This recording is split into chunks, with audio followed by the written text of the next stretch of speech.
Berikut ini cara menampilkan barcode WiFi di HP Oppo. Jadi untuk kalian pengguna Oppo yang support untuk menampilkan barcode WiFi, langsung saja berikut ini. Ada dua cara. Cara cepatnya dari panel notifikasi ini, kalian tarik saja, cari icon WiFi seperti ini.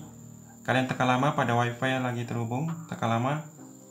Nah, di sini kan ada WiFi yang lagi tersambung. Kemudian untuk melihat barcode-nya di sini, untuk scan di sini. Jadi icon i yang di lingkar ini.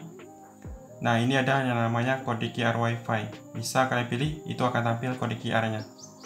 Tapi tidak semua Oppo ada fitur seperti ini. Kemudian cara lain bisa buka pengaturan, pilih bagian WiFi, dan kalian lihat di sini. Pilih saja, kemudian pilih kode QR WiFi.